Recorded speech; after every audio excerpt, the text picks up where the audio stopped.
ምስጋና ለእርሱ ይሁን። እንደ እግዚአብሔር አምላክ ፈቃድ ዛሬ የምንማርበት የትምህርታችን መነሻ የምናደርገው በዮሐንስ ወንጌል ምዕራፍ 6 ቁጥር 37 ላይ ያለውን ኃይለ ቃል መነሻ አድርገን ነው የምንማረው።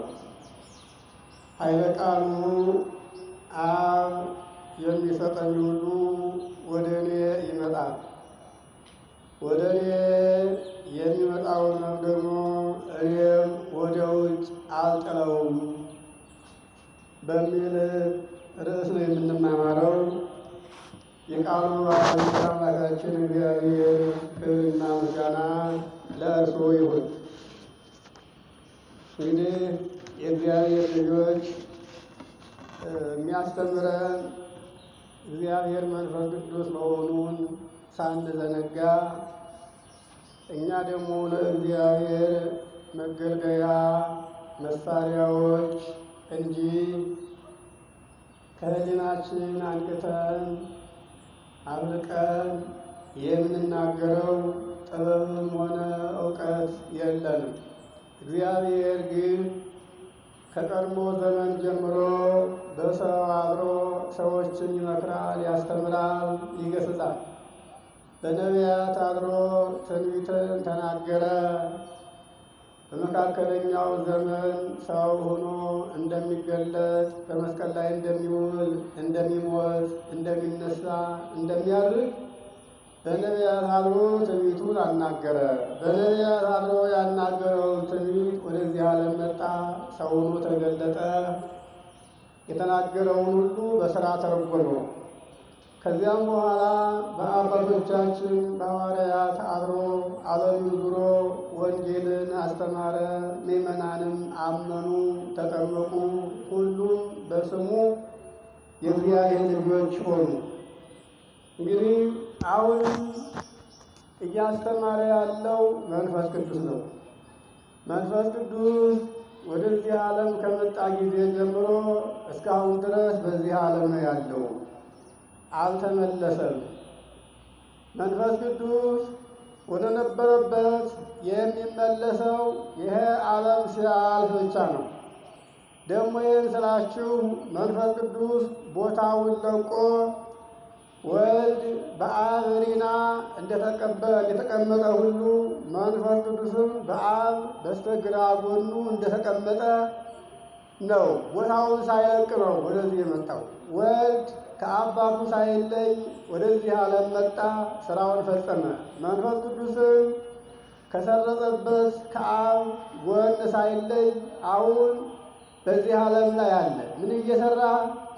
በእኛ ላይ አድሮ እየመከረ እያስተማረ ምስጢር እየገለጠ መጻሕፍትን እየተረጎመ በምዕመናን ላይ አድሮ ደግሞ ልቡናቸውን እንዲያስተውል እንዲሰሙ አምላካቸውን እንዲፈሩ ወደ ንስሐ እንዲመልሱ ይጎተጉታቸዋል እና ያለ እግዚአብሔር ያለ መንፈስ ቅዱስ ምንም ነገር ማድረግ አይቻለንም። ስለዚህ አሁንም አምላካችን ጌታችን ኢየሱስ ክርስቶስ አብ ከአብ ከሰጠኝ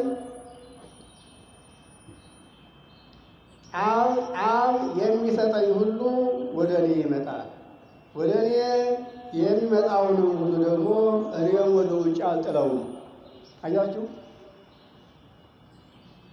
እግዚአብሔር ወደ ቤቱ እንዲመጣ ያልጋበዘው ሰው ወደ እግዚአብሔር ቤት ፈጽሞ ሊመጣ አይችልም። አያችሁ፣ ጥሪ ከእግዚአብሔር ነው። እግዚአብሔር ወደ እሱ እንድንሰበሰብ ካልፈቀደ በስተቀር የእግዚአብሔር ቤተሰቦች ሆነን ለመኖር አይቻለንም።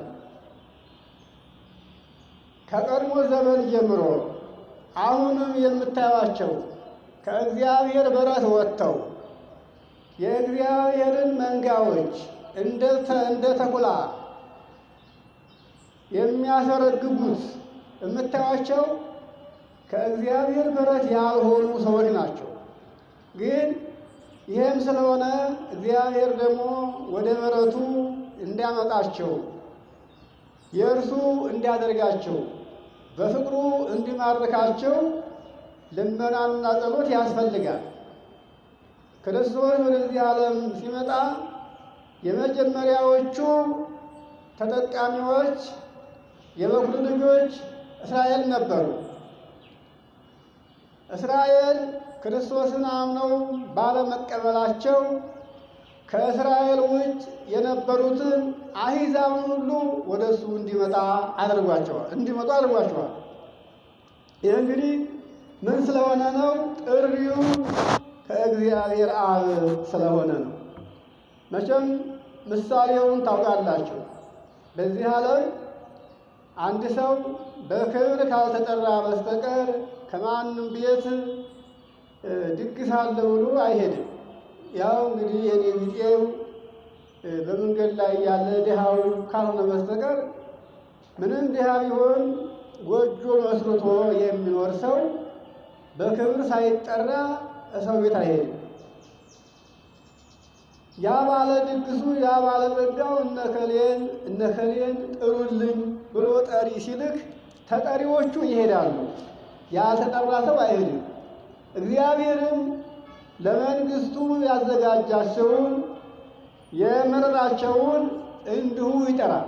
ለዚህ ነው ጌታችን አምላካችን ኢየሱስ ክርስቶስ አባቴ አብ የሚሰጠኝ ሁሉ ወደ እኔ ይመጣል፣ አባቴ ወደ እኔ ያመጣውን ወደ እኔ ላከውን ሁሉ እኔም ደግሞ እቀበለዋለሁ እንጂ ወደ ውጭ አላወጣውም፣ ከአባቴ የተሰጠኝ ስለሆነ። አያችሁ፣ መቼም የአባትን ስጦታ ሁላችንም እጅ ነስተን ነው የምንቀበለው። እኛ በዚህ ዓለም ያለውን ነው። በዚህ ዓለም ያለውን አባት ልጅ እንካ ለኑሮህ፣ ለጎጆህ፣ ለልጆች ቅርስ ይሆናል ብሎ ያዘጋጀውን ነገር አባት ለልጁ ሲሰጥ ልጁም ደግሞ የአባቱን ጉልበት ስሞ ይቀበላል። እኛ ለክርስቶስ እንደዚሁ ነን። እግዚአብሔር አብ ለእግዚአብሔር ወልድ እኛን ስጦታ አድርጎ ሰጥቶናል። ለዚህ ነው ከአባቴ የተሰጠኝ ሁሉ የአባቴ የሆነ ሁሉ የእኔ ነው፣ አባቴም የሰጠኝን ሁሉ ደግሞ እኔም እቀበላለሁኝ፣ ወደ ውጭም አልጥለውም ያለበት ምክንያቱ ይሄ ነው። ስለዚህ አሁን በዚች አውደ ምሕረት የምንገኘው የእግዚአብሔር ቤተሰቦች ሁነን የምታየ ሁሉ በራሳችን ፈቃድ በራሳችን ጊዜ አልመጣንም። በሕሊናችን እንድናስብ ያደረገን የቀሰቀሰን እግዚአብሔር ነው። አያችሁ፣ እግዚአብሔር ነው። የምንሰማውን ቃል የእግዚአብሔር ልጅ ነው። አያችሁ፣ ቃለ እግዚአብሔር ሲባል የእግዚአብሔር ቃል ማለት ነው። የእግዚአብሔር ቃል ሲባል ደግሞ የእግዚአብሔር ልጅ ማለት ነው። እግዚአብሔር አንድ ጊዜ ተናገረ። አንድ ጊዜ አስቡ። አንድ ጊዜ የተናገረው ቃሉ የማይታይና የማይዳሰስ ረቂቅ የሆነ ፍጹም አካል ያለው ነፍስና ሥጋ ግን የሌለው። አያችሁ፣ አብ ፍጹም እንደኛ አካል ያለው ሲሆን ያ አካሉ አይታይም፣ አይዳሰስም፣ ረቂቅ ነው፣ ግን ነፍስና ሥጋ የለውም። ከዚያ አካል የወጣው ቃልም ልክ እንደ አባቱ የማይታይ የማይዳሰስ አካል አለው፣ ረቂቅ አካል አለው፣ ነፍስና ሥጋ ግን የለውም። ስለዚህ እግዚአብሔር አንድ ጊዜ ተናገረ። አንድ ጊዜ ሲናገር ምን ወጣ? ከአብ ቃል ወጣ። ከእግዚአብሔር የወጣው ቃል ደግሞ አካላዊ ቃል ነው። እንግዲህ እግዚአብሔር የተናገረው አንድ ጊዜ ነው፣ ሁል ጊዜ አይናገርም። እግዚአብሔር እንደኛ 10 ጊዜ የሚናገር ቢሆን በተናገረው ቁጥር የሚወጣው ቃል ሁሉ አካል እየገዘፈ እግዚአብሔር ብዙ ልጅ አለው ይባል ነበር። አንድ ጊዜ ተናገረ። ያችን አባቶቻችን እንደሚያስተምሩት እግዚአብሔር ሰውን በምሳሌያችን እንፍጠር ያለ ዕለት በምሳሌያችን እንፍጠር ያለ ዕለት ቃል ወጣ ከአብ። ያ ቃል ደግሞ አካላዊ ቃል ሆነ፣ አካል ያለው ሆነ። እንደኛ ቃል የተበተነ ቃል አይደለም። አሁን የኛ ቃል የተበተነ ነው።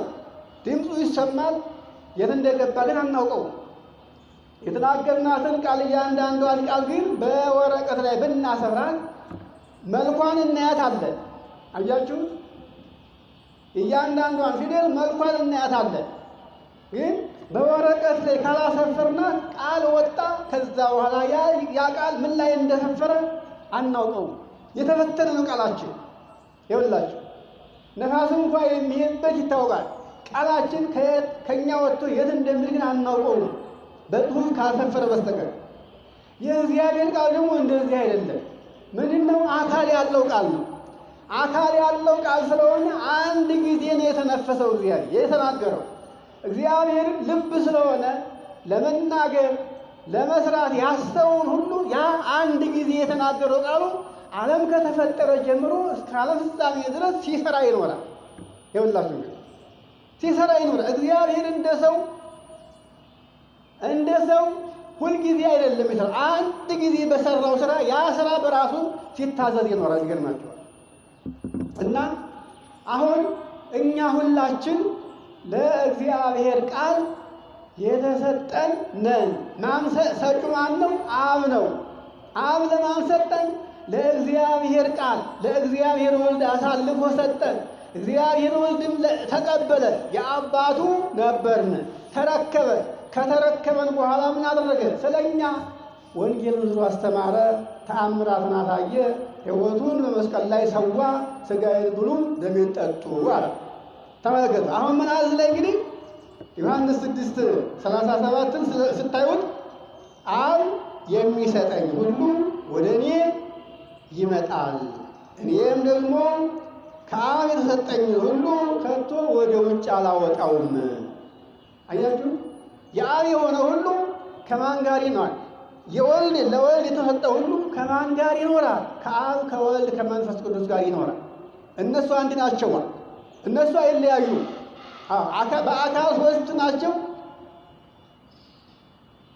በሐሳብ በህሊና በህልውና ግን አንድ ናቸው። በአገዛዝ በስልጣን አንድ ናቸው። ሶስት ሲሆኑ የየራሳቸው የሆነ ሐሳብ፣ የየራሳቸው የሆነ ልቡና፣ የየራሳቸው የሆነ ቃል፣ የየራሳቸው የሆነ እስትንፋስ የላቸው። ሶስት ናቸው፣ እስትንፋሳቸው አንድ። ሶስት ናቸው፣ ቃላቸው አንድ። ሶስት ናቸው፣ ልባቸው አንድ። ልባቸው ማን ነው? አብ። ሁለቱን ያስገኘ ማንና ማንን? ወልድንና መንፈስ ቅዱስን። ወልድን በቃልነት መንፈስ ቅዱስን በእስትንፋስነት። እንግዲህ ወልድም መንፈስ ቅዱስም እግዚአብሔር ዓለምን ሰውን በምሳሌያችን እንፍጠር ያለ ዕለት በዛን ጊዜ ቃል ሲወጣ እስትንፋስም አብሮ ነው የሚወጣው። መቼም ቃል ሲወጣ ያለ እስትንፋስ አይወጣም ቃል ብቻው። አስቡ። ለዚህ ነው እንግዲህ የማይቀዳደሙ የማይበላለጡ የሚባሉት። አብ ለራሱ መገኛ የሌለው ሲሆን ለሁለቱ አካላት ለወልድና ለቃል ግን መገኛቸው ነው። ለምን? ልብ ስለሆነ። ስለዚህ እንግዲህ አብ አሰበና የፈጠረውን በአርአያው በምሳሌ የፈጠረውን ፍጥረት ለወልድ ለቃሉ አሳልፎ ሰጠ። ምን ብሎ? ሂድ ውረድ ተወለድ ተሰቀልና ቀድሞ ከነበሩበት ከክብር ወርደው ተዋርደው ወደማይገባ ቦታ ተጥለው ዲያብሎስ የናኘባቸውን ዲያብሎስ የሰለጠንባቸውን ሞት የገዛቸውን በመከራ የተቀጡትን ወገኖችን ግዛ አለው። በምንህ ግዛ? በደምህ ግዛ፣ በደምህ ዋጃቸው። ከእነሱ ሰው ሁነህ ነፍስና ሥጋን ፈጥረህ ተዋህደህ በመስቀል ላይ ተሰቅለህ በደምህ ዋጅተህ ወደ ቀደመ ክብራቸው መልሳቸው አለና ሲልከው ምን አለ? አብ የሚሰጠኝ ሁሉ ወደ እኔ ይመጣል፣ እኔም ደግሞ ወደ እኔ የሚመጣውን ከቶ ወደ ውጭ አላወጣውም፣ አልጥለውም። ምን ይሆናል? ከእኔ ጋር ይኖራል። ይውላል።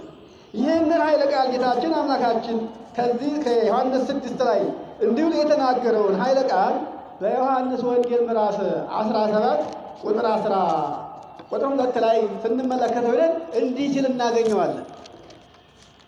ምን ይላል? ምዕራፍ 17 ቁጥር 2 ላይ እንዲህ ይላል፣ ልጅህ ያከብርህ ዘንድ በሥጋ ሁሉ ላይ ስልጣን እንደሰጠኸው ይላል።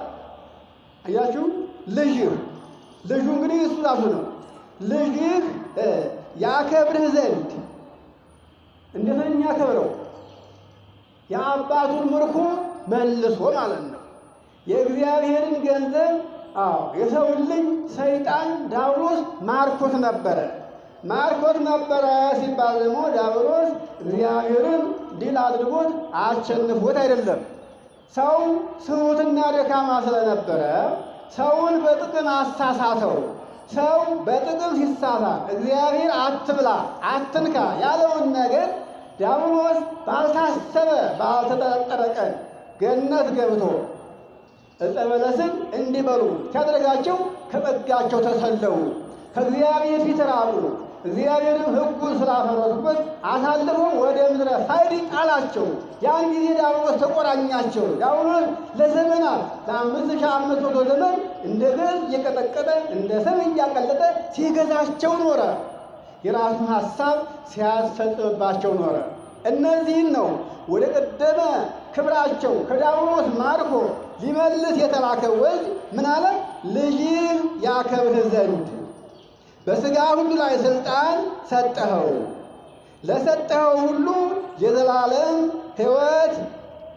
የዘላለምን ሕይወት ይሰጣቸው ዘንድ የዘላለም ሕይወትን ሰጣቸው።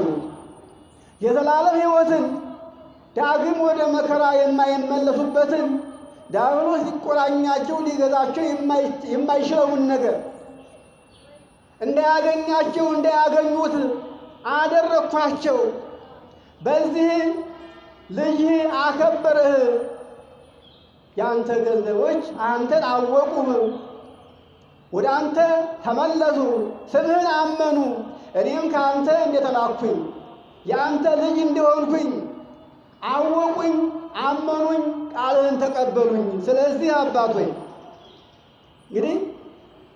አባት ሆይ ሰዓቱ ደርሷል። ስለዚህ ልጅ ያከብርህ ዘንድ በሥጋ ሁሉ ላይ ስልጣን እንደሰጠኸው ሁሉ ነው። በሥጋ ሁሉ ላይ ስልጣን እንደሰጠኸው ለሰጠው ለልጆችህ ለሰጣቸው ለእኔ ለሰጣቸው ለልጆችህ የዘላለምን ሕይወት ሰጠኋቸው። የዘላለምን ሕይወት ዳግም ሞት የማያገኛቸው ስቃይና መከራ እንዳያገኛቸው ዲያብሎስ እንዳይሰለጥንባቸው ከሲኦል ከዛ ከፍዳ ከጨለማ ነፃነትን አጎናጸፍኳቸው አወጣኋቸው ከፍዳ ይላል። ይገርማችኋል። አሁንም ይህን ቃል ተመልሰን የዮሐንስ ወንጌል ምዕራፍ 10 ቁጥር 28 ላይ ያለውን ኃይለ ቃል ስንመለከት ይሄ ቃል እንዲህ ይላል። ተመልከቱትማ የእግዚአብሔር ልጆች የዮሐንስ ወንጌል ምዕራፍ 10 ቁጥር 28 ላይ ምን ይላል? እኔ የዘላለም ሕይወትን እሰጣቸዋለሁ፣ ለዘላለምም አይጠፉም፣ ከእጄም ማንም አይነጥቃቸውም። የሰጠኝ አባቴ ከሁሉ ይበልጣልና፣ ስለዚህ ከአባቴ እና ከእኔ እጅ ማንም ሊነጥቃቸው አይችልም። እነማንን? አባቴ ለእኔ የሰጠኝን፣ አባቴ ወደ እኔ ያቀረበውን፣ አባቴ ወደ እኔ ሰው ያመጣውን ከአባቴ የተረከብኩትን እኔም አሳልፌ ለማንም አልሰጥም። ከእኔና ከአባቴ እጅ ማንም ሊነጥቃቸው አይችልም። እስቲ እንግዲህ አስቡት። አሁን በአንበሳ እጅ ላይ ያለን ማን ነው ደፍሮ ከአንበሳ ጉሮሮ የሚያወጣ? አስቡት እንግዲህ። መቼም እንደምታውቁት አንበሳ ደፋርም ነው ይባላል፣ ኃይለኛው ነው ይባላል። እንግዲህ ከእንስሳት ሁሉ ኃይለኛ እና ደፋር አንበሳ ነው። ከአንበሳ ጉሮሮ ማን ያወጣ ሥጋ ይባላል። አሁን እግዚአብሔር የሁሉ አስገኝ፣ የሁሉ ባለቤት፣ የሁሉ ፈጣሪ ሲሆን ከእግዚአብሔር እጅ ማን ሊነጥቀን ይችላል?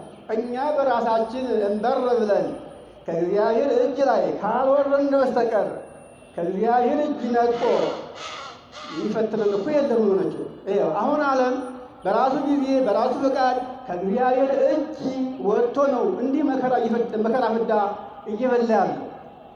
አዳምና ሔዋን 5500 ዘመን በሰው ልጅ ላይ መከራ እንዲመጣ ያደረጉት ከእግዚአብሔር ፈቃድ ስለወጡ እንጂ ከመጀመሪያው እግዚአብሔር የተናገራትን ቃል እያሰቡ ቢኖሩ ኑሮ ያ ሁሉ መከራ ባልመጣ ነበር። አያችሁ፣ አሁንም እግዚአብሔር ያንን የመከራ ዘመን አሰበና አዳም ሊከፍለው የማይችለውን ዕዳ ራሱ ከፈለ። አዳም መክፈል የነበረበት ራሱን መገበር፣ ራሱ መሰዋት ነበረ። ያንን ሊያደርግ አይችልም። የዚያችን ዕፀ በለስ ደም ለመመለስ የማን ደም መፍሰስ ነበረበት? የእግዚአብሔር ልጅ ደም መፍሰስ ነበረበት። እግዚአብሔር ልጁን ገበረ፣ የልጁን ደም አፈሰሰ። የልጁን ደም አፈሶ በልጁ ደም ገዛ። አሁን የእኛ አይደለንም። የማንን? የእግዚአብሔር ነን። የራሳችን ካልሆነ በራሳችን ፍላጎት መሄድ መራመድ፣ የራሳችን ፍላጎት ማራመድ አይቻለንም ወገኖች። የእግዚአብሔር ነን። በእኛ ላይ ስልጣን ያለው እግዚአብሔር ነው።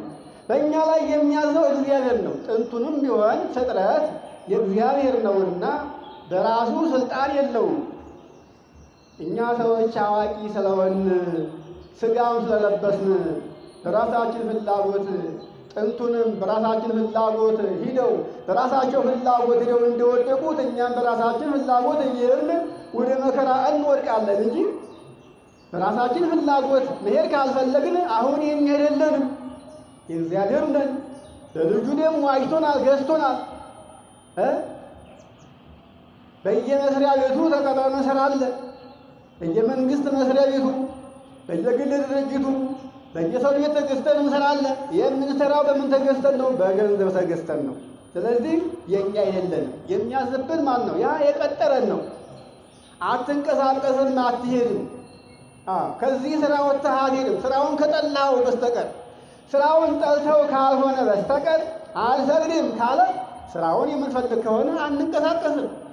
በገንዘብ ተገዝተን ነው የምንሰራው። ስለዚህ ምንም እንኳን አንገብጋቢ ነገር ቢገጥመንም ከደሞዛችን በላይ ከስራችን የሚበልጥብን የለም ብለን ስራችን እንሰራለን። ኧረ ብለን ብንሄድ ስራው ይቀራል። ደግሞ ስራው ሲቀር ምን ይመጣል? ችግር አለ። ሰው ሆኖ ተፈጥሮ ያለ ምግብ ያለ ቤት መኖር አይቻልምና ይኸውላችሁ። ስለዚህ የሚያዝብን ማን ነው? ያ በየወሩ ደመወዝ የሚከፍለን የቀጠረን ሰራተኛ ማለት ነው። ይኸውላችሁ እግዚአብሔር እንደዚህ ነው የገዛን። እግዚአብሔር በልጁ ደም ስለገዛን ዛሬ እያንዳንዳችን በየራሳችን ፍላጎት ለመሄድ ስጋችን እንደፈለገ ለመኖር ልባችን እንዳሰበ ለመናገር ስልጣን የለንም። ቀና ብለን እግዚአብሔር ለእኛ የሰራውን የዋለውን ውለታ ማሰብ አለብን። እግዚአብሔር ልጁን አሳልፎ ለሞት ሰጥቶ እኔን ከባርነት ነፃ ያወጣ፣ ከሲኦል ከገሃነም ከጨለማ ነፃ ያወጣኝ እግዚአብሔርን እያልን እያሰብን እሱን ፈርተን በጎ ነገር እያሰብን መልካም ነገር እያሰብን መልካም ነገር እየሰራን ትሑታን ሁነን ቅኖች ሁነን እንደ ክርስቶስ ታማኝ ሁነን ልንኖር ነው ወደ እሱ የቀረብነው። ክርስቶስን ያስተማረን ይሄንን ነው። ከእኔ ተማሩ፣ እኔ የአባቴን ፈቃድ እንደፈጸምኩኝ የአባቴን ፈቃድ ፈጽሜ አባቴን ደስ እንዳሰኘሁት ሁሉ እናንተም የኔን ፈቃድ ብትፈጽሙ እኔም በእናንተ ደስ ይለኛል። አባቴ በእኔ ደስ እንደተሰኘ የምወደው ልጄ ይሄ ነው የተናገሩት እኮ ስራውን ቃሉን ፈጽሞለት ነው። አያችሁ፣ ወልድ ወደዚህ ዓለም ሲመጣ የራሱን ፈቃድ ሊፈጽም የራሱን ፈቃድ ሊያራምድ አልመጣም። አስቡት። አሁን ከተነሳንበት ከዮሐንስ ወንጌል ምዕራፍ 6 ላይ ያለውን ኃይለ ቃል ቁጥር 39 ስንመለከት ይህን ቃል እናገኘዋለን። እኔ የአባቴን ፈቃድ ልፈጽም እንጂ የራሴን ፈቃድ ልፈጽም አልመጣሁኝም ይላል። ስለዚህ እናንተም ምን ሆኑ? ከእኔ ተማሩ። ምን? ፈቃድ መፈጸምን። የራሳችሁን ፈቃድ ሳይሆን የእኔን ፈቃድ ልትፈጽሙ ይሄንን አደራ ሰጥቻችኋለሁ። በዮሐንስ ወንጌል ምዕራፍ 15 ላይ ይህን ቃል እናገኘዋለን። አንድ ትእዛዝ አዛችኋለሁ፣ ይህችውም እናንተ ሳትወዱኝ እኔ እንደወደድኳችሁ እናንተም እርስ በርሳችሁ እንድትዋደዱ ፈቃዴ ይህች ናት ይላል። አያችሁ ወገኖች። ስለዚህ በማቴዎስ ወንጌል ምዕራፍ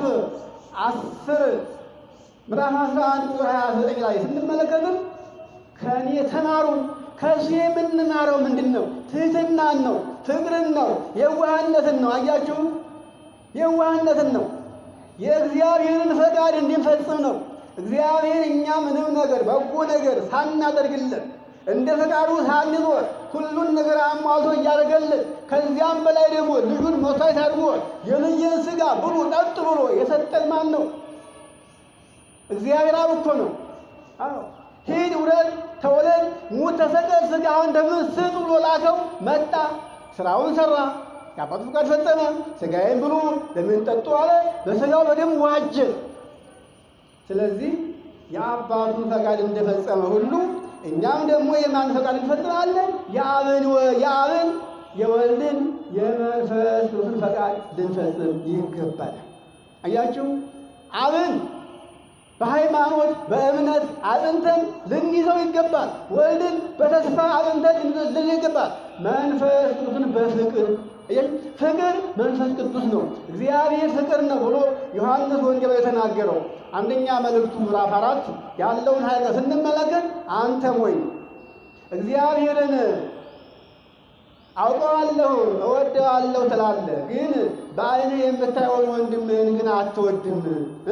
እግዚአብሔር እኮ ፍቅር ነው። ፍቅር ማለት እግዚአብሔር ማለት ነው። ፍቅር የሚለው እግዚአብሔርን ነው።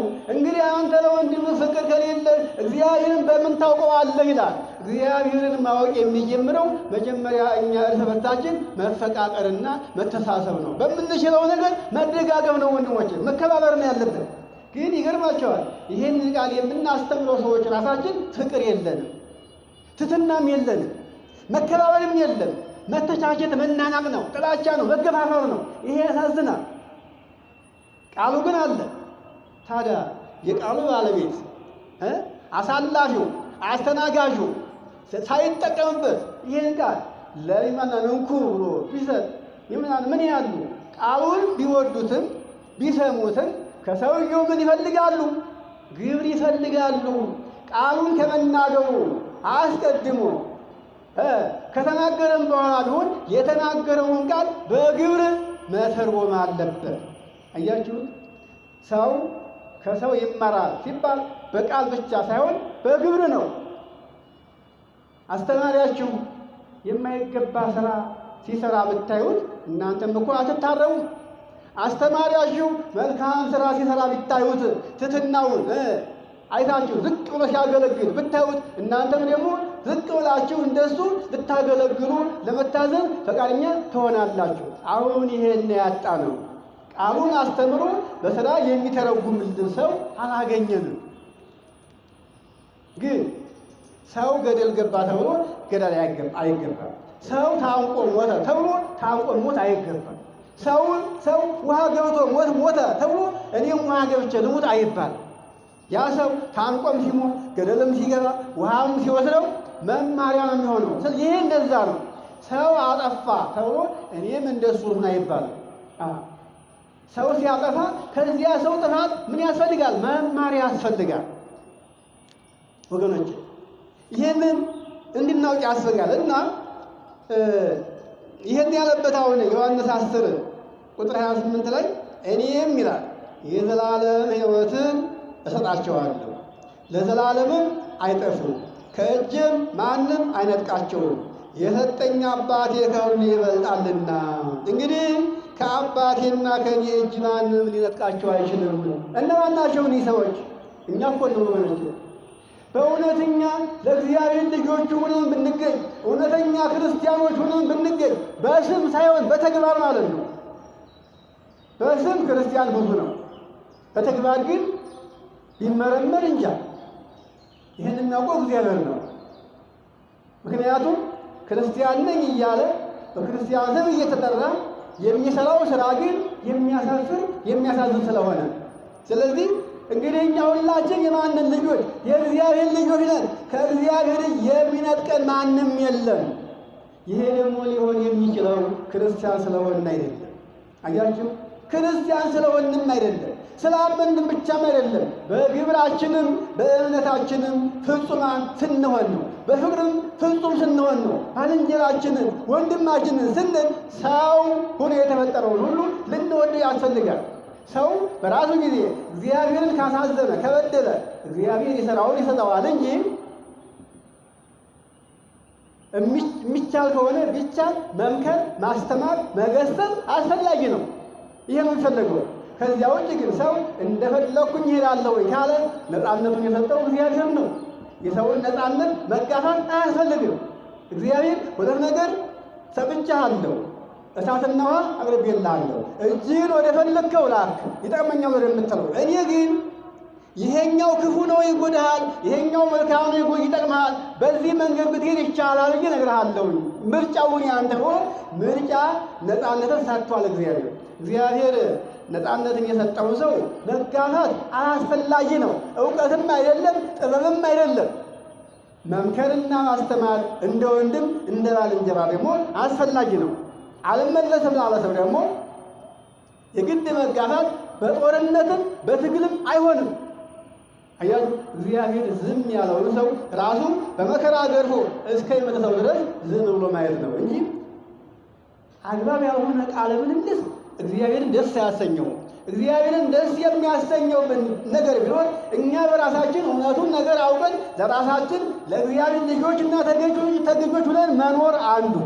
ሁለተኛ የሚሰማን ከሆነ ባልንጀራችንን መምከር፣ መገሰጽ። የማይሰማ ከሆነ ደግሞ ክልላፊ ቃል መናገር አላስፈላጊ ነገር ነው። ስለዚህ ከእግዚአብሔር እጅ የሚነጥቀን ነገር ቢኖር አሁንም በራሳችን ፍላጎት በራሳችን ፈቃድ እንደ ራሳችን ሐሳብ ለሥጋችን አልተን የእግዚአብሔር መሆናችን ዘንግተን የራሳችን አለመሆናችንን ዘንግተን በራሳችን ላይ ለማዘዝ ስልጣን እንደሌለ ይሄን የማናውቅ ከሆነ አሁንም በራሳችን ጊዜ ከእግዚአብሔር እጅ ወጥተናልና የሚያገኘን ምንድነው? መከራ ነው። የሚያገኘን ምንድነው? ጭንቅ ነው፣ ስደት ነው፣ ረሃብ ነው፣ ጦርነት ነው፣ ሐዘን ነው። የኑሮውን ውጣ ውረድ ታዩታላችሁ። አያችሁ፣ ይልቁን እንደው ከኛ በሀገራችን ካለነው ይልቅ አገራቸውን ጥለው ስደት የሄዱት ይሻላሉ። ቢሞቱም ቢኖሩም አገራቸውን ጥለው ወጥተዋል። በሀገራችን እንኳን እያለ ኑሮ ያላማረበት ምክንያቱም ምንድን ነው ብለን ብንጠይቅ ከእግዚአብሔር እጅ ስለወጣን ነው። ከእጁ ባንወጣማ ታዲያ ማን ሊነጥቀን ይችላል? አያችሁ፣ እረኛ በጎቹን ሰብስቦ ከበረት ካስገባ በኋላ አንዷ በግ ከበረት ዘላ ብትወጣ እረኛው ምን ያደርጋታል? አስገብቻለሁ ብሎ ዝም ይላታል። እሷ ግን ወጥታ ለምን ሆነች? ለቀበሮ ሆናለች። አያችሁ፣ ከፈቃዱ ስንወጣ አሁንም የሚጠብቀን ቀበሮ ነው። ከፈቃዱ ስንወጣ አሁንም መስኩ ሁሉ ነብር ነው። ነፍስ ሜዳ ሁሉ ተኩላ ነው። ወገኖች፣ የሚጠብቀን በየመንገዱ ያለው ተኩላ ነው። አያችሁ፣ ለዚያውም እኛን የመሰለ ተኩላ ማለት ነው። በተፈጥሮ ተኩላ የሆነማ ተኩላ ነው፣ እናውቀዋለን። ተረባርበን እኛ እንኳን በአንድ ስማማ ተኩላውን ለማጥፋት አንድ እንሆናለን። ስለዚህ እንግዲህ አባቴ ወደ እኔ ያቀረበውን ሁሉ አባቴ የሰጠኝን ሁሉ እኔ ወደ ውጭ አላወጣውም ብሎ ጌታችን አምላካችን ኢየሱስ ክርስቶስ ይሄን ቃል የተናገረው ራሱ ነው። ለዚህም ደግሞ ራሱን ካሳ አድርጎ የዋጀን ወደ አባቱ ያቀረበን ያስታረቀን አምላካችን ኢየሱስ ክርስቶስ ይሄን ቃል ተናግሯል። አሁን ይሄን ቃል ዮሐንስ ወንጌል ምዕራፍ 6 ቁጥር 37፣ ዮሐንስ ወንጌል ምዕራፍ 17 ቁጥር 2፣ እንደገና ምዕራፍ 10 ቁጥር 28 ያለውን ኃይለ ቃል ይሄን ይመስላል ቃሉ። ቀጥሎ ያለው ቁጥር 39 የዮሐንስ ወንጌል ምዕራፍ 6 ቁጥር 39 ምን ይላል? ከሰጠኝ ሁሉ ይላል፣ ከሰጠኝ ሁሉ አንድ እንኳ እንደማላጠፋ በመጨረሻው ቀንም እንደማስነሳቸው እንጂ የአባቴ የላከኝ አባቴ ፈቃዱ ይሄ ነው። አባቴ ወደ እኔ የላከው ሁሉ አንድ እንኳን እንዳይጠፋ እንዳላጠፋው በመጨረሻው ቀንም እንደማስነሳው። መቼም በዚህ ዓለም ስንኖር ሞት አለ፣ እረፍት አለ። እስከ ዓለም ፍጻሜ ድረስ እንዲሁ እንደቆምን እንድንኖር ሕግ የለም። ያ ሕግ ፈርሷል፣ ቀርቷል። አዳም ዕፀ በለስን ባይበላ ኑሮ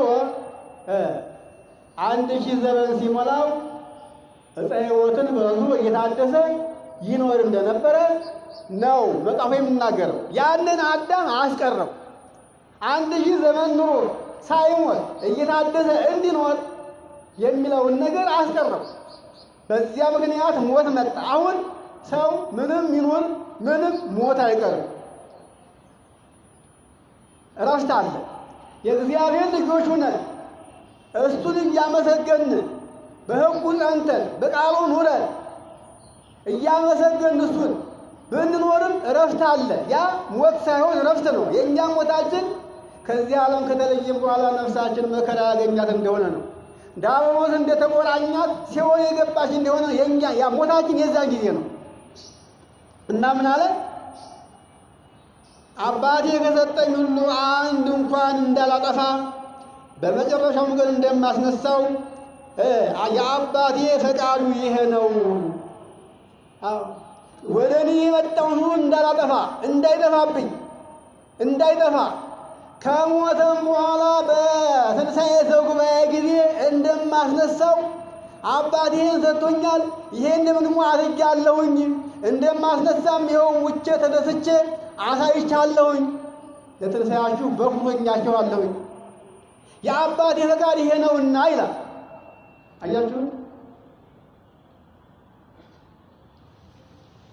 እግዚአብሔር አብ አሳልፎ ለወልድ የሰጠው ሁሉ እግዚአብሔር ስቦ ያቀረበው ሁሉ በምንም ተአምር አይጠፋም። ይሄ ሲባል ደግሞ ሰው አሁንም ዝንጉ ከሆነ ይሄን ዓለም እያሰበ የራሱን ፍላጎት እያሰበ ለሥጋ ፈቃዱ እየተገዛ ክፉ እያሰበ ክፉ በመናገር ክፉ እየሰራ ከእግዚአብሔር እጅ የሚወጣ ከሆነ ምን ይሆናል? አሁንም በራሱ ጊዜ እንጂ የወጣው ወልድ ወደ ውጭ አልጣለውም። አያችሁ፣ ወልድ ወደ ውጭ አልጣለውም። ሰውየው በገዛ ጊዜው በገዛ ራሱ በፈቃዱ ነው የወጣው። አስቡት እንግዲህ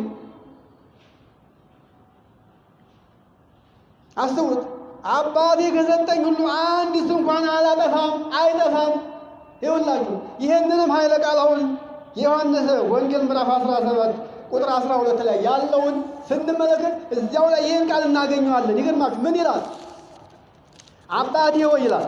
አስቡት ቁጥር 12 ዮሐንስ 17 ቁጥር 12 ስንመለከት እንዲህ ይላል፣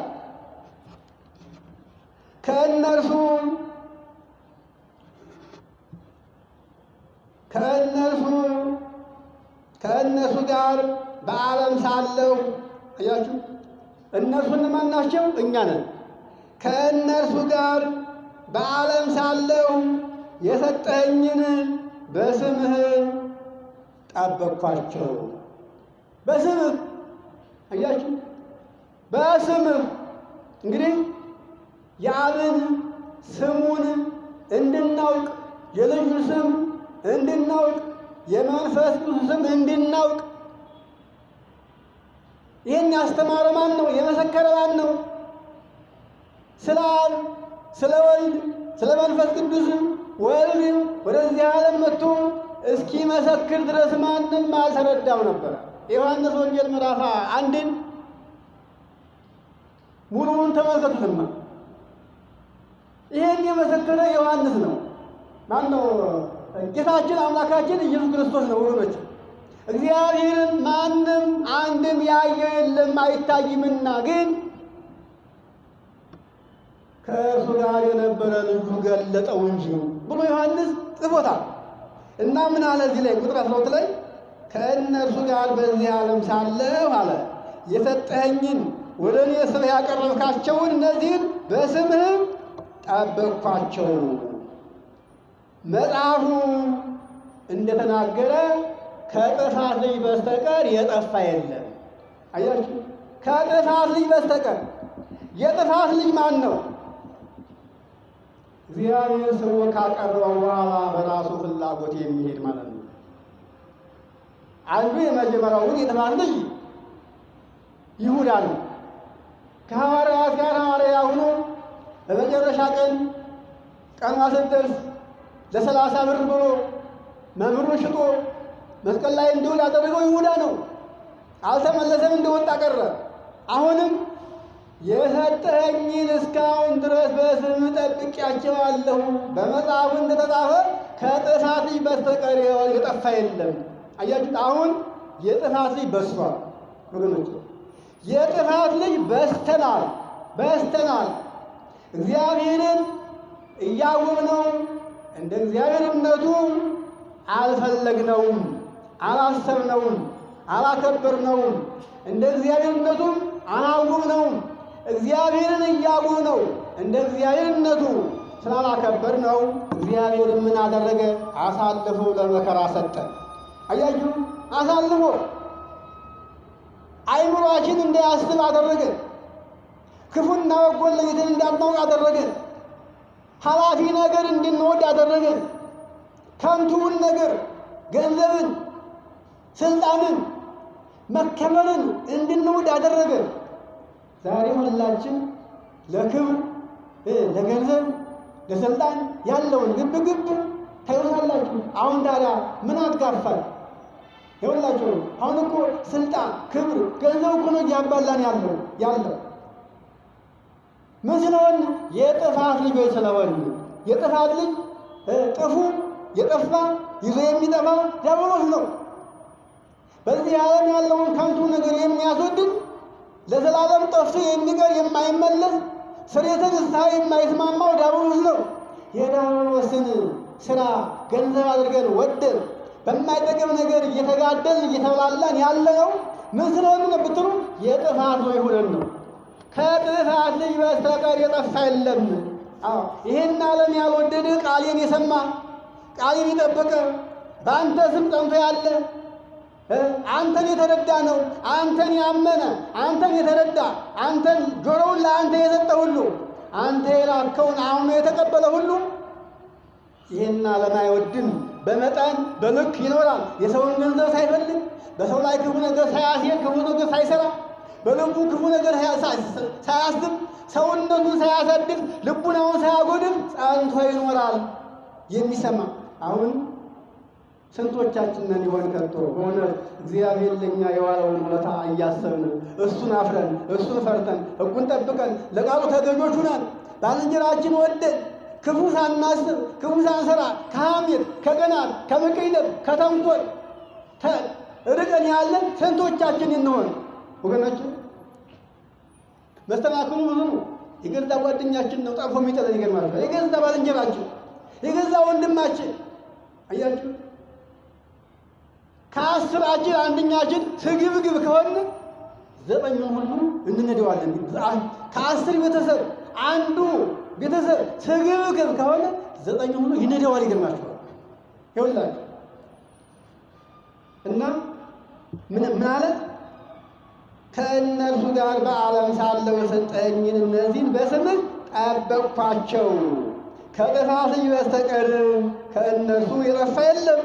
አሁንም አለ አሁንም እኔ ወደ አንተ እመጣለሁ፣ በእነርሱ ዘንድ ደስታዬ የተፈጸመ እንዲሆንላቸው አለ። ይህንን በዓለም እናገራለሁ። እኔ ወደ አንተ እመጣለሁ፣ እኔ ወደ አንተ እመጣለሁ፣ በእነሱ ዘንድ ደስታዬ የተፈጸመ በእነሱ ዘንድ ያለ ደስታ ፍጹም የሆነ እንዲሆንላቸው አለ። እንዲሆንላቸው እኔ ቃልህን ሰጥቻቸዋለሁ። እኔም ከዓለም እንዳይደለሁ እነሱ ደግሞ ከዓለም አይደሉምና ዓለም ጠላቸው። በዓለም እየኖሩ የዓለም ሥራ ይጠላሉ፣ ዓለምን አይወዱትም። አያችሁ፣ ዓለምን አይፈልጉትም። ዓለም ምንድን ነው? ስልጣን ነው፣ ገንዘብ ነው፣ ክብር ነው። መከበርን አይፈልጉትም። ባለጸጋ መሆን አይፈልጉትም። ባለስልጣን መሆን አይፈልጉትም። ስለዚህ ይህን ስለማይፈልጉ ዓለም ይጠላቸዋል። አያችሁ፣ ዓለም የራሱ የሆነውን አይጠላም። የዮሐንስ ወንጌል ምዕራፍ 15 ላይ ያለውን ኃይለ ቃል ስንመለከት ይህን ቃል እናገኘዋለን። ይገርማችኋል። ጌታችን ሲያስተምር ለደቀ መዛሙርቱ ምን አላቸው? እንዲህ ይላል፣ ባሪያ ከጌታው አይበልጥም ብዬ የነገርኳችሁ ቃል ይህን አስባለና እኔን እንዳሳደደኝ ሁሉ እንዲሁም እናንተንም ያሳድዷችኋል። ቃሌን ጠብቀው እንደሆኑ ቃላችሁን ይጠብቃሉ። የኔን ቃል የሰማ ሁሉ የእናንተን ቃል ይሰማል። እናንተ የምትናገሩት የኔን ቃል እስከሆነ ድረስ የኔን ቃል የጠበቀ የኔን ቃል የሰማ የኔን ቃል የሚያስተውል ሁሉ እናንተ የምትናገሩት የኔን ቃል እስከሆነ ድረስ ይሰማችኋል። የኔን ቃል የጣለ ሁሉ ግን የእናንተን ቃል አይቀበላችሁም። ስለዚህ እኔን እንዳሳደደኝ ሁሉ እናንተንም ያሳድዷችኋል። ዳሩ ግን የላከኝን ስለማያውቁ ነውና ይህን ሁሉ ስለ ስሜ ያደርጉባችኋል። እኔ ስለተከተላችሁ፣ እኔ ስላከበራችሁ፣ ሕጌን ስለጠበቃችሁ፣ ስለተከተላችሁን መከራውን ያበዙባችኋል። እኔ መጥቼ ባልነገርኳቸው ኑሮ ዕዳ በደል ባልሆነባቸው ነበር። እኔ ራሴ ባላስተምራቸው፣ እኔ ራሴ ባልመሰክር ኑሮ ዕዳ በደል ባልሆነባቸው ነበር። እነሱ ግን እኔ ራሴ መስክሬ አይተውኝ ታምራት ሳደርግ ሙት ሳነሳላቸው፣ ዕውር ሳበራላቸው፣ ድውይ ስፈውስላቸው፣ ትንሹን አበርክቼ ስመግባቸው፣ መስቀል ላይ ውዬ ተነስቼ ሳድግ ይህ ሁሉ አይተው አላመኑብኝም። ባያምኑስ እኔም ሁሉ ስራ ባልሰራ ኑሮስ ለእነሱ ይሄ ዕዳ በደል ባልሆነባቸው ነበር ይላል። ስለዚህ ዓለም የራሱ የሆነውን አይጠላም። እናንተ ከዚህ ዓለም እስካልሆናችሁ ድረስ ዓለም ይጠላችኋል። እኔ ከዓለም መረጥኳችሁ እንጂ ከዓለም አይደላችሁም። ስለዚህ ዓለም ይጠላችኋል። ከዓለም አይደላችሁም። በዓለም እያላችሁ የዓለምን ሥራ ስለማሰሩ ዓለሙን ስለምትንቁት ዓለሙ ይጠላችኋል። አሁን እግዚአብሔርን እያሰበ እንደዚህ የሚኖር ሰው ይህን የዚህን ዓለም ተድላ ደስታ አይፈልግም። አያችሁት? ይሁንላችሁ። አሁን በዓለሙ ስንት ጭፈራ አለ፣ ስንት ደስታ አለ። በከተማው ስንት ነገር ነው ያለው። የሚበላውን፣ የሚጠጣውን፣ ጭፈራውን ያለውን እንግዲህ አስቡት። አሁን ያን እያሰበ ያን እያየ ወደዛ የሚሄድ ክርስቲያን አለ? ብዙዎቻችን ደግሞ ሰጥመናል። የት ነው ያለ ነው? እዛ ጭፈራ ቤት ያለ ነው። አያችሁ፣ ዳንኪራ ቤት ያለ ነው እህቶቻችሁ። ጥቂቶቹ ደግሞ ያንን ትጥለው የማይጠቅም ነው ብለው ነገ ፍዳ መከራ ያመጣል ብለው ቀስ በቀስ እኛንም ደግሞ ይስበናል፣ ያሰጥመናል፣ ያስክረናል እያሉ ፈርተው ብዙዎች ጥቂቶቹ ደግሞ እየመጡ ቃሉን ይሰማሉ። ታዲያ እዚህ ብርድ ላይ ከመቀመጥና እዚያ ከሞቀ አዳራሽ ተቀምጦ እየተዝናኑ መኖር የትኛው ይመቻል? ለሥጋ ለሥጋማ ያ ይመቻል። አያችሁ፣ ለነፍስ ግን መከራ ነው። ያን ያሰቡ ያን ንቀው እዚህ ይመጣሉ፣ ወንጌል ይሰማሉ፣ ይመከራሉ፣ ይታዘዛሉ፣ ለንስሐ ይዘጋጃሉ። ስለዚህ ይሄ ነው የሚያስጠላው። ይሄንን አስቦ እግዚአብሔርን አስቦ ወደ እግዚአብሔር ሊመጣ ያስበው እሱ ማንም አይወደውም። ጥላቱ ብዙ ነው። ሰይፍም ይመዙበታል ወገኖች። ይሄን ተናገሩ ጌታችን። ስለዚህ ታዲያ ይሄ ደግሞ ክብር የሚያሰጥ ነው። ነቢያትን ክብር ያወረሰ፣ ሐዋርያትን ክብር ያወረሰ፣ ሊቃውንትን ክብር ያወረሰ፣ ሰማዕታትን ክብር ያወረሰ ይሄ ነው።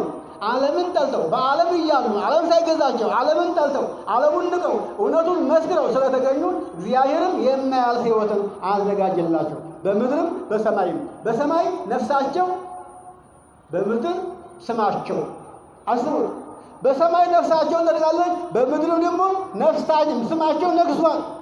ይኸው ዛሬ እኛ የሙጥኝ እያል ሰማዕታቱን ጻድቃኑ አማሉን እያል እግዚአብሔር ካነጸላቸው መቅደስ በር መጥተን ወድቀን ምድሯን ስመን ለምነን ስንመለስ የምናገኙት ያላችሁ በእነሱ አማላጅነት ሆነ፣ በእነሱ ምልጃ እኮ ነው። ይኸው እነሱ አስቀድሞ እግዚአብሔርን ደስ አሰኙት በግብራቸው። ቃሉን ሰምተው ትእዛዙን ጠብቀው በቃሉ ተጓዙ። ዓለም ሳይገዛቸው ዓለምን ንቀዋት ኖሩ። እግዚአብሔርም በሰማይና በምድር አከበራቸው። ይሄንን ነው መውረስ የሚገባን። እኛ ጌታችን አምላካችን ኢየሱስ ክርስቶስ አባቴ ወደ እኔ የላከ ሁሉ ወደ እኔ ይመጣል፣ እኔም ወደ ውጭ አልጥለውም ያለው እንደዚህ ያለውን ነው። አሁን ግን ስታዩት ሁሉም ከእግዚአብሔር ቃል የወጣ ሆኖ ይታያል። ወገኖች ከእግዚአብሔር ፊት እንዳንርቅ ያስፈልጋል። ከፈቃዱ እንዳንወጣ ያስፈልጋል። ጊዜ ሌላ ጊዜ ለእኛ ጊዜ የለንም። የእኛ ጊዜ እግዚአብሔር ኑ ብሎ እስከጠራን ድረስ በዚህ ሰዓት መስተካከል ያለብን አሁን ላይ ነው ወገኖች፣ አሁን ነው። አሁን የማንስተካከል ከሆነ በዚህ ባለንበት ላይ ጸንተን የምንኖር ከሆነ በሥጋችን ተፈትነናል፣ መከራ ወርዶብናል፣ በጭንቅ ተውጠናል፣ በሐዘን ላይ ያለነው፣ በዛ ላይ ረሃቡ፣ ችግሩ፣ ስደቱ፣ ኑሮው እያሰቃየን ያለነው በሥጋችንም ስቃይ በነፍሳችንም ስቃይ እንዳይሆንብን አሁን በዚህ ዓለም የመጣውን ነገር በደስታ በአኮቴት በተድላ በደስታ መቀበል፣ እግዚአብሔር ሳናማረን እያመሰገን ወደ ቤቱ መሰብሰብ፣ ቃሉን መስማት ሁሉም ይሰማል። የሰማው ሁሉ ግን አይገለገልበትም። አጋንንትም ይሰሙታል፣ ቃሉን ግን አይገለገሉበትም። አያችሁ፣ የማያምኑት ሁሉ ይሄ መጽሐፍ አላቸው። የማያምኑት ሁሉ በማያምኑበት ቤት ሁሉ ይሄ መጽሐፍ አለ፣ ግን አይገለገሉበትም። አያችሁ፣ መጽሐፉን መያዝ ቃሉን መስማት ጥቅም የለውም። ጥቅሙ ምንድን ነው? አስተውሎ በተግባር ማሳየት ነው። ንስሐ መግባት ነው። ባልንጀራን መውደድ ነው። እግዚአብሔርን ፈርቶ መኖር ነው። ልቡናን መጠበቅ ነው። ክፉ ነገር እንዳያስብ ሰውነትን መጠበቅ ነው። ኃጢአት ላይ እንዳይሰራ፣ የሰው ገንዘብ እንዳይመኝ፣ የሰው ደም እንዳያፈስ፣ በሰው ላይ የማይገባ ነገር፣ ትችት ነገር፣ ሳቅና ስላቅ እንዳያመጣ ማሰብ አሁን ላይ ነው። ይሄ የሚሆን ከሆነ ከእግዚአብሔር ጋር መኖር ይቻላል። ቀጥሎ ያለው ኃይለ ቃል ምንድን ነው የሚለው? ነገር ግን ቁጥር 39 ላይ ነገር ግን ሕግን የማያውቀው ይህ ሕዝብ ርጉም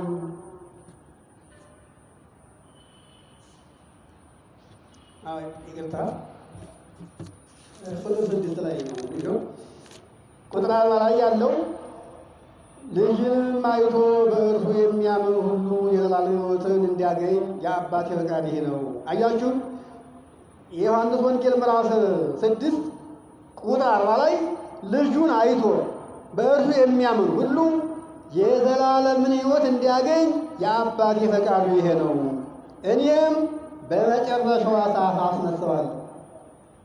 የእግዚአብሔር ፈቃዱ አንዱን ልጁን ወደዚህ ዓለም ሲልክ የልጁን አይቶ በልጁ አምኖ የእግዚአብሔር ልጅ እንደሆነ አምኖ ቃሉ የሚናገረው ቃል የእግዚአብሔር ቃል እንደሆነ አምኖ በልጁ ቃል ታንጾ የሚኖረው ሁሉ እሱ የዘላለም ሕይወትን እንዳገኝ የአባቴ ፈቃዱ ይሄ ነው። ይኸውላችሁ አሁን እግዚአብሔር ይሄ ሁሉ ለእኛ የታከተው የደከመው ምን አድርገን ነው? ከእኛ እኮ አንድም ነገር አያስፈልገውም። እኛ ወደ እሱ ስለቀረብን ልጆቹ ስለሆን ከእኛ የሚያገኘው አንድም ጥቅም የለም። እሱ ይሄን ዓለም ሳይፈልግ በባህሪው የተመሰገነ የከበረ አምላክ ነው። አይበላ፣ አይጠጣ፣ አይደክም፣ እስቲ ኑሮ አይጎልበት። ምን ያስፈልገዋል? የሚያስፈልገው አንድም ነገር የለም። ይገርማችኋል ወገኖች፣ አንድም ነገር አያስፈልገውም። ግን ፈቃዱ ምን ሆነ? የዘላለምን ሕይወት እንድናገኝ የልጄን ቃል ሰምተው ለልጄ የነገርኩትን ቃል ለልጄ የላኩትን መልእክት ተቀብለው መልእክቱን አክብረው ባልንጀራቸውን እርስ በርሳቸው ተዋደው ተፋቅረው ተቻችለው ተሳስበው ንስሐ ገብተው ከኃጢአት ርቀው ተለይተው የዘላለም ሕይወት እንዲያገኙ ፈቃድ ይህች ነች አለ እግዚአብሔር። እግዚአብሔር ሳንወደው ከወደደን ታዲያ እኛ ምንድን ነው የጎደለብን? እውነት ጥጋብ ክፉ ነው።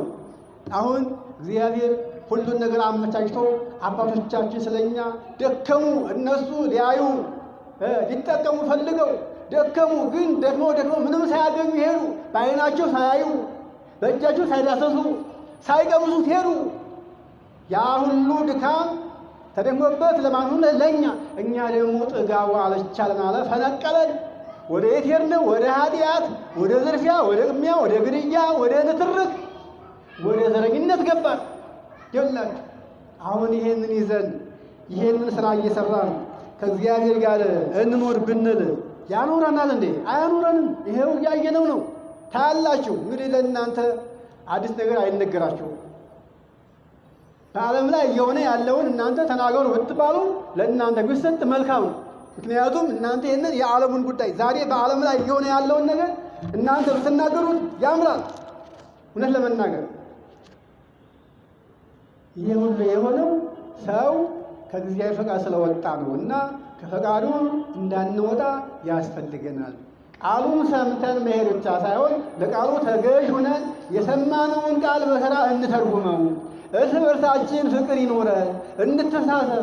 የአንዱ መውደቅ፣ የአንዱ መሞት፣ የአንዱ መሰደድ፣ የአንዱ መከራ መውደድ ደስ አያሰኘን። ሥጋችን፣ ሰውነታችን፣ ልቦናችን በኃጢአት አይርከስ። ንስሐ እንግባ፣ ለቅዱስ ሥጋው ለክቡር ደሙ እንዘጋጅ ለማለት ነው። ይሄን ነው ጌታችን ያስተማረን። እንግዲህ አሁንም አባቴ ወደ እኔ ያቀረበ ሁሉ እኔም ደግሞ ወደ ውጭ አልጥለውም። አሁንም ወደ አምላካችን እግዚአብሔር ለልጁ አሳልፎ ሰጥቶናል። አምነናል፣ ተቀብለናል፣ ተምረናል፣ ልጆቹ ሆነናል። ልጆቹ ከሆን በኋላ የአባትነትን ማዕረግ ክብር አውቀን ልጅ አባቱ ምን እንደሆነበት ተገንዝበን ልጆች ሆነን እንገኝ። ልጅ አባቱ ምን ሆን አለበት ብለን ስናስብ የእኛ ልጆች ለእኛ እንዴት መታዘዝና መገዛት እንዳለባቸው፣ እንዴት ማክበር እንዳለባቸው፣ መገዛት እንኳን ሌላ ነው፣ እንዲገዙ አንፈልግም። ልጅ ግን እንደ ልጅ ሊሰሙ፣ ሊታረሙ፣ ሊቆጠቡ፣ ሊመከሩ እንደሚገባ ስንመክራቸው፣ ስናስተምራቸው መስማት እንዳለባቸው እንደምንወደው ሁሉ እግዚአብሔርም እንደዚህ እየመከረን እያስተማረን ሳለ እንደ ልጅ ሆነን መቅረብና መገዛት፣ መታዘዝ፣ ቃሉን መጠበቅ እንዳለብን ነው የሚያስተምረን። ለዚያ ነው ይሄ ሲሆን ቃሉን ጠብቀን ፈቃደኛ ስንሆን እግዚአብሔርን በፍቅሩ እያከበረን እየሳበን ፍቅር እያሳደረብን ጸጋውን እያላበሰን መከራውን እንኳን እያስቻለን ባይቀንሰውም ያስችለናል። ሲሆን መከራውን ደግሞ ይቀንሰዋል። እያችሁ መከራ መሰረቱ ከእግዚአብሔር ጋር እንድንቀርብ እንድንገናኝ ነው። እኛ አናስተውለውም እንጂ እና የሚያደርገን እግዚአብሔር ነው። እንግዲህ የመከረን ያስተማረን አምላካችን እግዚአብሔር ክብርና ምስጋና ይግባው። እኛም ደግሞ ተምረን ሰምተን ቅዱስ ሥጋውን ክቡር ደሙን ተቀብለን የመንግሥቱ ወራሾች እንድንሆን ፈቃዱ ይሁንልን።